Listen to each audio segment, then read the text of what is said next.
Shane, you know what's been bugging me lately? What's been bugging you, Corey? All these YouTube shows that they review a television show like way before the season's done. That really does grind my gears, which is Right? why we waited to the end of season 2 to review Severance. We'll never do that here. Not on this channel. I don't think. Hey everyone, welcome back to Movies Good, Internet Bad. Severance season 2 is come and gone, and we totally didn't review that week by week and beat by beat. And well, we need more views, so we have another Severance episode here for you today. No, in all seriousness, we wanted to take a few days to marinate and let the finale stew within our brains and our bodies, and come up with some thoughts on the season as a whole, and share them with you here. So we're going to go through what we liked, what we didn't like, how season 2 fits into the entire series as a whole so far, and what we think might happen in season 3. So, Shane, what are your overall thoughts on Severance season 2 now that it's over? Yeah, I think overall, I would say, and stay with me on this, I would say it's overall lesser than the sum of its parts, but still good. Okay. And what I mean by that is that each episode I thought was either very solid or very good throughout the entire season. We obviously reviewed all of them and broke all of them down. And we enjoyed most, if not all of them. I even enjoyed the Cobell one for what it was. Sure. A lot of people didn't like that one. Whatever. Uh, but I think when you start to piece it together as an entire season of television, that's where the cracks start to show a little bit. Okay. There's numerous storylines to me that were either kind of, it felt like they were thrown in without as much thought as some of the other storylines, Okay. or talked about early in the season and then forgotten about, or set up early and forgotten about, or maybe they did get resolved but not in a very satisfying way. Gotcha. But then there were other storylines that I felt were executed flawlessly. And we'll get into our pros and cons, and I'll kind of talk through which ones I liked and didn't like. But overall, I would say it started well and ended well. It full circled itself, Mhm. but in the middle, it was a bit of a roller coaster. Okay. That's fair. I'm inclined to agree with you, but I think not quite as negative as Sure, you just made that sound, even though I don't think you actually feel that way. that's Uh, most things that we review here. yeah, that's fair. I'm a lot more lenient on stuff, and you're our resident snob here, but uh, I it wasn't perfect, and there No, are very few shows that are right. Um, However, when putting it in comparison with other television shows that are airing hmm at the current moment, it is very clearly leaps and bounds better than most of them, right? yeah, I think when we say there's stuff that slipped through the cracks, or things that didn't quite land or whatever, I think we're comparing this show to some of the top tier television that has correct. gone by, right? So we're Yeah, we're setting a very high bar when we talk about this stuff. So like, this ain't no Mandalorian season 3. Let's just get that out of God, the way, right? Like, this is operating at a very high level, and we treat it as such because of that. yeah, That being said, there's a lot of real strong character work in this season.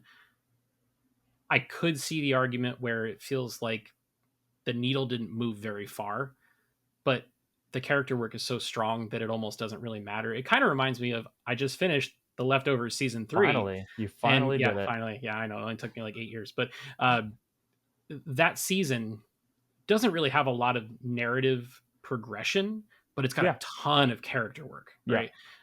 I kind of got the same vibes from this season, and somebody might shoot me in the comments for that. Drop us a comment below and shoot me if you'd like to. But yeah, that's kind of how I feel as a whole on the season. So, what were your favorite parts out of this? I think the struggle between Mark's Innie and Audi Yeah. and how that was resolved was very strong. I Mhm. think it had its thesis from the very first shot of the season, which was Mark's Innie running to go find Miss Casey, and Mhm. then in the end, he is running away from Gemma. Yeah, Right, yeah, like yeah, that's good. that full circle moment is really solid, and you could tell that that was something that they landed upon early in the writing. Mhm. I thought that was great. I thought the exploration of the characters even deeper was great. Milchek was incredible. Very Tremel good. Tillman Yeah, throughout this really good. entire season was excellent. I loved getting to know the differences between the outies and the innies. Hmm. It's really interesting because in a season 2 of a show, generally you introduce a few new characters. Hmm. In this case, the new characters we got were different versions of the same characters. It's true. Yeah, no, you're So right. we didn't really get a ton of new characters. But we got the Audi version of, we never really saw Helena Right. outside of like the videotape in season 1. We saw Helly as Helena, but we never really saw behind the curtain. We never really saw Dylan's Audi. We saw Irving's Audi briefly in season 1, but we got a lot more of that here. Obviously, Mark, we knew his Audi throughout. But then we get like Miss Huang, which was an interesting addition, although Hmm. that's one that I don't think she was underdeveloped. I think it was fine, and that's a story for a later date, maybe. Could be. We'll Yeah. talk about that towards the end. But Yeah. Yeah. uh, in terms of character work, that was, I think, the positives. And then I think the overall level of quality and the direction and cinematography took a step up in Oh yeah. this season. Yeah. That was going to be my main positive was cinematography, production design, lighting, like all of that stuff. There were some shots early on in the season, and I think that middle of the season lull that we kind of talked about, where it didn't succeed story wise, it crushed when it came to the way the show looked. Like, and by the time you get to the Chikai Bardo episode, just holy cow! Like it Yeah, looks unbelievable. The direction stuff I think is really neat, like you mentioned, because this show for 2 episodes this season let the cinematographers be the directors, which correct. is Yeah. really cool, right? So you're able to get somebody who's got a very clear, you know, visual prowess come Hmm. in and dictate where the story goes, which I think is really neat. Um, I could not for the life. I haven't gotten over. It's only been a few days, but the marching band routine in the finale is just it's so good. All the gifs, all the memes, every like all the people online that have been remixing other popular songs over Yeah. top of that scene. Uh, that's the kind of stuff that like it feels like it lives on forever. Like Travel Tillman doing the little shoulder Yep. shimmy It's as just a milkshake. meme. Like It's always going to be there. it's going to be on the internet until the end of time now, and Yep. and I love that because in today's day and age in the streaming world and in the landscape that we live in, there's a lot of crap, and a lot of that Yeah. crap is just garbage in, garbage out. It goes in one ear and out the other, and you never think about it again. Yeah. But I think this show has had moments, both in the first season and the second season, where it's going to stick with you for a long time, and I think that's kind of the hallmark of a really good television show. Yeah, to add on to the visuals, this show has a very distinct visual look, both in terms of color theory, its use of, Mhm. reds and greens and stuff like that, and its use of framing where it puts people on the edges of the frames a lot, or, blocks the lower part of the frame and, only visible in the top part.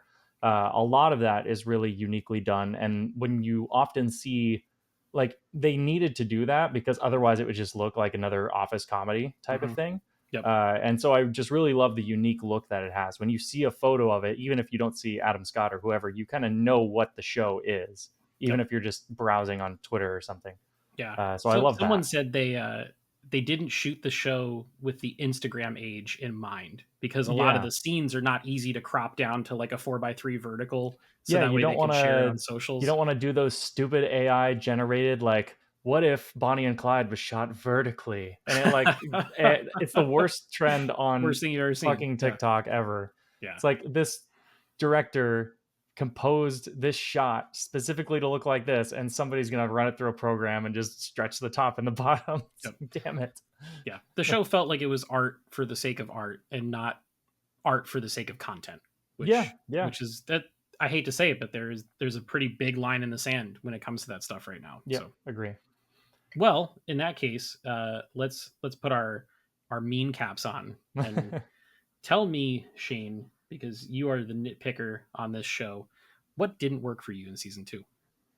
Yeah, I think most of the middle act is kind of messy. And there were rumors of script problems throughout the Oh, really? development. Is that so? Yeah, and Okay. like they brought in Bo Willimon to help iron some of that out.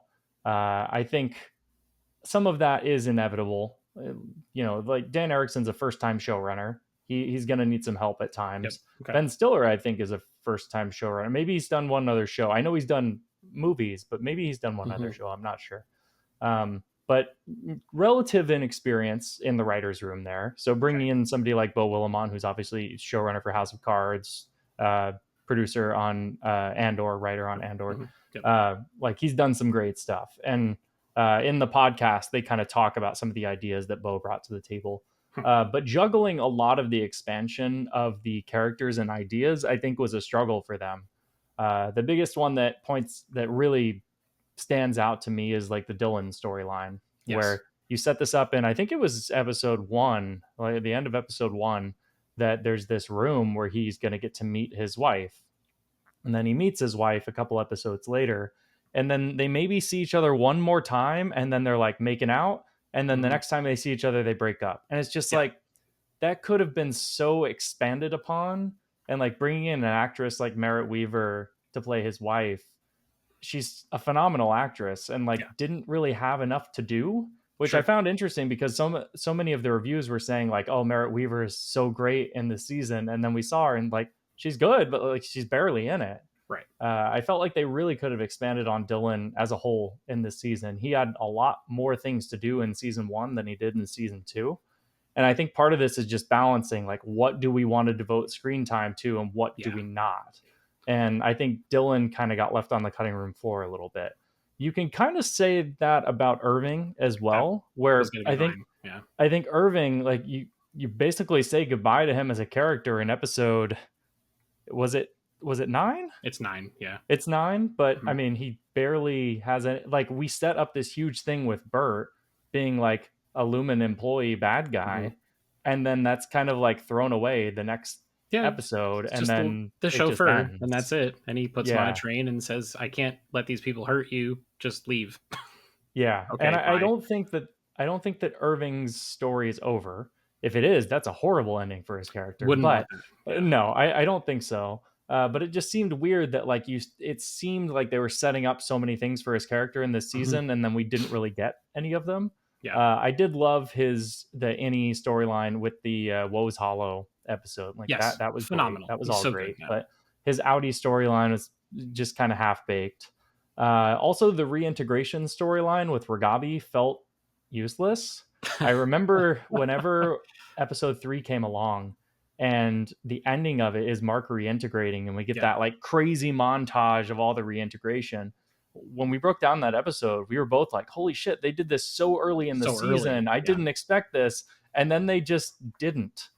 Like you just never They reintegrate. Like did they not. just hand wave it away, and then towards the end of the season, like it's as if none of that even happened. Yeah. No, you're right. Episode 9 and 10, they really don't touch on it at all. It's really weird, and Yeah. I think maybe the intent here was that like he tried reintegration and then realized it wasn't possible, and so then in the end when he's kind of lying to his innie saying like, oh, we'll do the reintegration thing, then we know it doesn't really work. But I don't Mhm. think that the show sold us on that idea well No. enough for that to work. No. If you have to ask yourself or somebody else or run to a YouTube channel to see if that's actually the case, then it Yeah, wasn't conveyed properly in yeah. the script and in the show itself. So yeah. So yeah, I think those are my three major ones, and I'm sure there's other little nitpicks along the way, but those are the three ones where it's like, I think if you had taken a little bit more time and mapped out the season as a whole, then maybe you would have adjusted those things. But Sure. they had to do so many things in this season with other characters that Hmm. I think it just got kind of left by the wayside. Yeah. Irving is one of mine. Um, I think that in the greater context of a TV show, you have your episode arcs, you have your season arcs, and then you have your series arcs, right? Hmm. And obviously, there's probably a plan for a series arc for Irving, but he had a really great beginning to a season arc, and then it just kind of went away, right? Yes. I would have liked to see some form of resolution, even if it was like a throwaway scene in the beginning of the finale where it's Hmm. him deciding to turn around on the train, right? That's all it would need for me to know my boy's coming back in season 3, right? Yeah.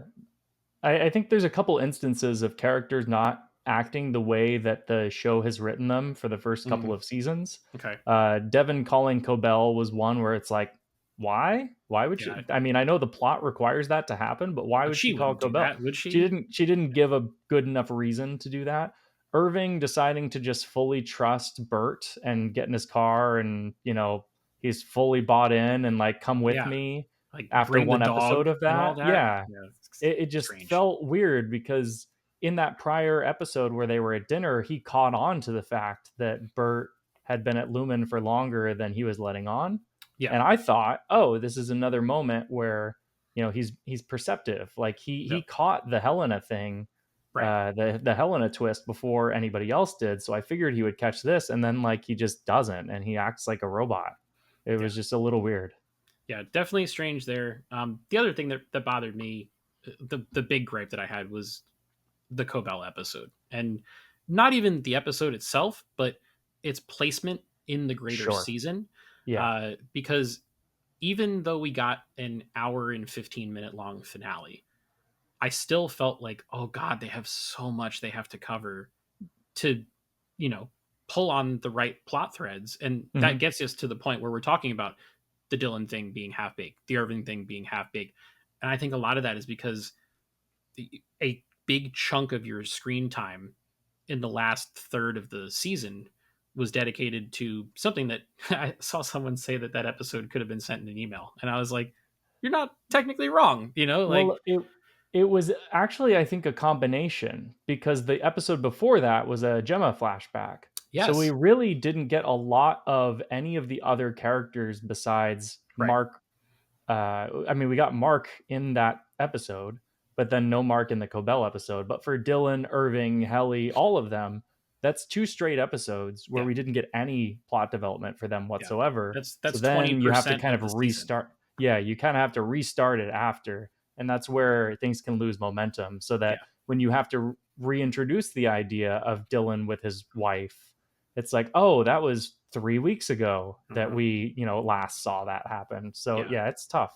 It was almost kind of like in the Boba Fett show when they have a 7 episode season, and in the fifth episode, it's all about the Mandalorian, and in the sixth episode, it's all about Luke Skywalker, and then in the seventh episode, you're like, oh yeah, wait a minute, this is the Boba Fett Yeah, show. They have to do the yeah, Boba Fett story now. yeah, Not nowhere near as bad as it was in that for sure, because the yep, stuff that happens in those two detour episodes is very good.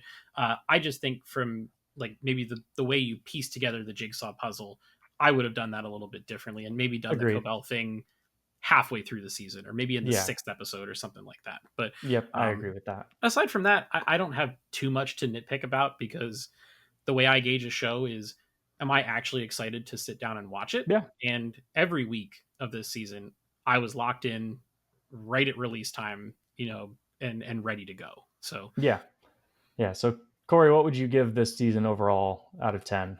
God, uh, are letterbox rules applying here? I'm Can I? giving you out of 10 instead of out Okay. of 5. I would say like a strong 8.5 or like an Okay, 8.75, something like that. I'm going with an 8. I think it just misses the mark of being elite television, but is still very good. And I Sure. don't think that it's unsalvageable or anything. Oh, no, not at all. Like I think that clearly this show has a trajectory. I'm Hmm. excited to see what happens, and I think this is kind of the natural way of things for a lot of Sure. shows where you iterate as you go. You cut plot threads and you Hmm. learn, and eventually when you get to the later seasons you're just full speed ahead. Yeah. I like to compare a season like this to some of the best TV seasons that are out there, like a season 4 of Breaking Bad, or Hmm. like one of the better seasons of Lost or something, because I think that's the area in which they're operating within. So that's the fair comparison to make. Yeah, I don't want to compare this to, you know, the latest Netflix slop that's out there on the internet because it's not even right, a fair contest, right? right. Um, so yeah, I think that's kind of where I fall on it. But what I'm most curious to hear now, because the season's done, we've gotten a chance to sit on it for a little bit. Where the heck do you think they go for season 3? Yeah, I think the most obvious is that Gemma is going to team up with Cobell and Devon to break Mark out, Yeah. and maybe more. I I think what's interesting about this show, and Dan Erickson mentioned it, I think, in one of the interviews, was that at the end of season one, you essentially break the entire structure of the show by allowing the innies to operate on the outside world and learn information. Hmm. And so you knew going into season two that something would have to change in the way that the show operated. The status quo was no longer there. Sure. And the same thing happens here at the end of season two, where it's Yeah. Mark's Audi is not going to be in the first couple of episodes of season three, almost Right. assuredly, right? Because he It will be has to be. down. Yeah. Like you can't let the any leave, or he's never going back in there, right? Right. So that's going to be. It's almost like Return of the Jedi, right? If this was kind of the Empire Strikes Back Hmm. ending, Return of the Jedi, where you got to go rescue Han Solo, Right. it's a heist. It's Sure. an any heist, Yeah. right? Which Yep. I that has to be where they go with it, right? Any heist, I mean, which I guess they kind of just did a heist, but well, I'm sure, not but sure. now it's a role reversal, right? Yeah, And I think you see Gemma get bumped up to series regular yep, for the next 100%. season. I think a big storyline is going to be any revolt because Yeah. we had the big moment where the marching band got behind Dylan and all that. Um, what I'm most curious to see is they run for a long time at the end of that episode, Hmm. and season one gave us a little bit of a taste of what Lumen is. Season two expanded on that. We got to see the goat room and we got to see the testing floor underneath. How far does this building go? And what other like weird shit are they gonna throw at us? Yeah, That's what I'm most excited for. yeah. I think they could really expand upon that for sure.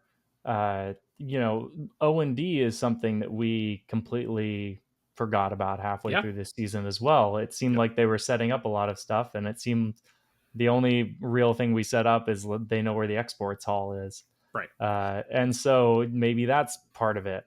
I'm interested to see the dynamic between Heliar and Jaime Egan, because Mm, they kind of set up the fact that Jaime prefers Heli to Helena, yes. and so that's definitely going to play a part in where season three goes. But I think it's interesting too, because there's a lot of questions that are unanswered. We got a lot of answers. We got what are the goats for? We Mm, got what is Cold Harbor? We got where is Gemma? Like, yep. what are they doing? What's the testing floor? All of that stuff we got answers to, but we don't know why. We don't know the greater what is Lumen Yeah. actually trying to do here. And I think that that's great, right? We can answer things, but still leave things related to it unanswered. Yep. And it's a mark of a good show, because what a lot of shows like this would do is save every single answer for the very end, and then you're just cramming it in.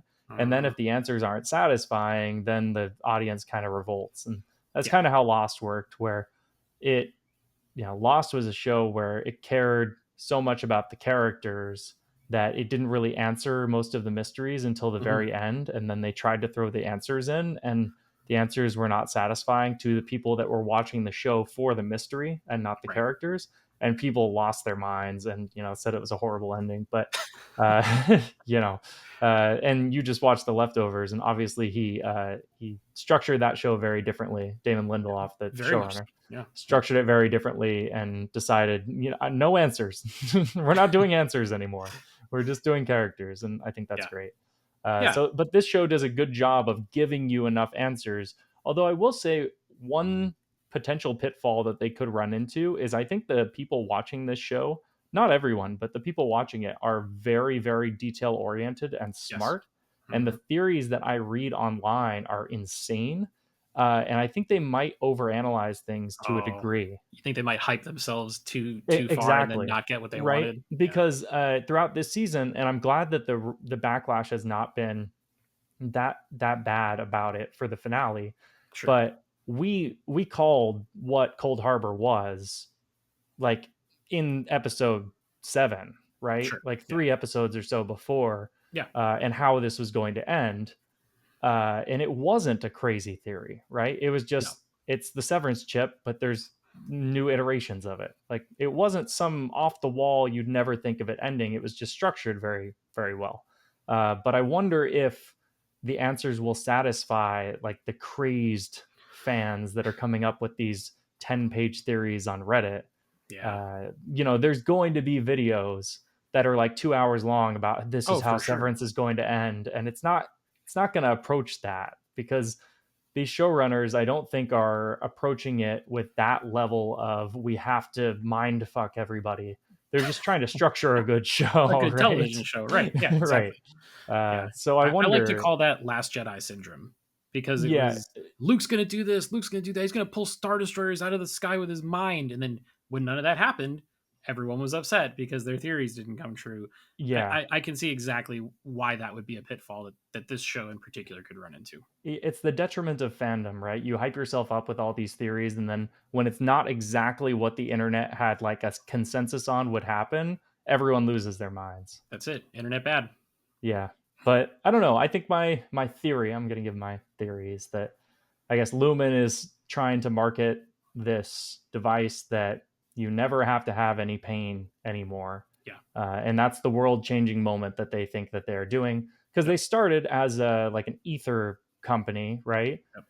Like he started in the ether mill, and that was like anesthetic, so Yep. it's like taking away pain. Sure. But they became like a healthcare company, and now this is like the ultimate form of healthcare. They are like the Pfizer on steroids, Yep. and now You'll, it's this you'll chip in your brain. you'll never have a bad day again in your life. Yes, That feels like exactly, their pitch.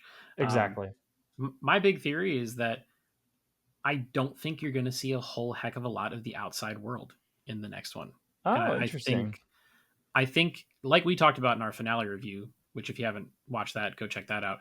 Um, we think that Helly is going to use leverage to keep any Mark around because Jamie Egan wants Helly around. Yeah.